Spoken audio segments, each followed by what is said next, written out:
Hakika John Heche ameendelea kuumiza kichwa cha Rais Samia kwa kuendelea kudondosha pointi ambazo ni ngumu kwa mtu wa kawaida kuweza kuzizungumza. So hii hadi akasema kwamba hawa watu tukiwaita hawana akili.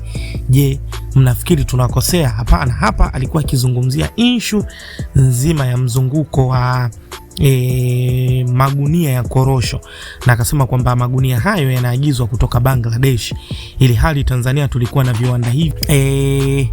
Hapa mzunguko ambao yeye Heche kautaja ni mkubwa, by the way, akiweza kujumuisha gharama za kutoa hilo gunia kutoka huko Bangladesh mpaka kufika Tanzania, na gharama zake zikiwa ni shilingi 4,000, alafu mwananchi anakuja kuuziwa kwa shilingi 6,000.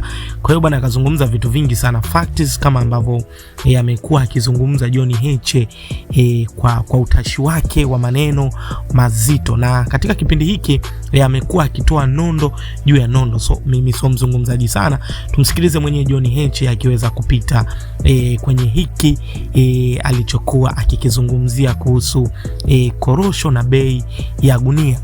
Wanaagiza magunia ya korosho kutoka mpaka Bangladesh na India, yamekuja yale yako kama sufi, si ndio?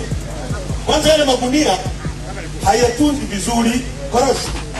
Yale magunia yetu ya zamani, yale ya katani, yana vishimo vile ambavyo vinaruhusu hewa kufanya nini? Kupita. Mwalimu Nyerere alijenga hapa kwenu Lindi peke yake kulikuwa na mashamba 17 ya mkoa ambayo yalikuwa yanatumika kutengeneza magunia. Hapo alipojenga Dangote kulikuwa na shamba kubwa la mkoa. Maana yake ni nini? Maana yake ni kwamba Mwalimu aliona mbali, korosho zitakuwepo, zitahitaji magunia. Kwa kuna kitu kinaitwa multiplier effect. Kama ulimi korosho, utaajiriwa kwenye kiwanda. Vijana wenu hapa si kama mnanielewa. Kwa hiyo hela inatoka kwenye korosho inaingia kwa kijana aliyeajiriwa kwenye kiwanda cha Mkonge pale cha magunia. Yule kijana akitaka kujenga anaajiri fundi wa hapa kwenu. Pesa inatoka hapa kwenye korosho inaingia kwa huyu kijana, inaingia kwa fundi. Fundi akipata pesa anakunywa chai kwenye mgahawa wa huyu bwana. Huyu ataagiza sukari kwenye duka la yule bwana. Yule ataagiza bodaboda, pesa inazunguka miongoni mwenu. Leo wameua hivyo viwanda. Gunia linaagizwa kutoka Bangladesh kuja hapa. Kwa hiyo pesa inachukuliwa hapa inapelekwa Bangladesh kutengeneza ajira.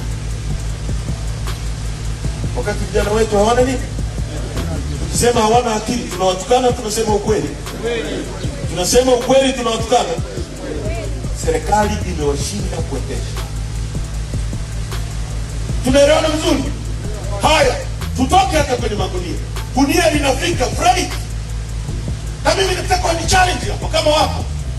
Price mpaka linafika Dar es Salaam shilingi 4,500. Lakini nyie kwa kila kilo moja mnalipa karibia shilingi 81. Ukipiga ni shilingi 6,500 kwa kila gunia. Haya mambo nasema ukweli na danganya.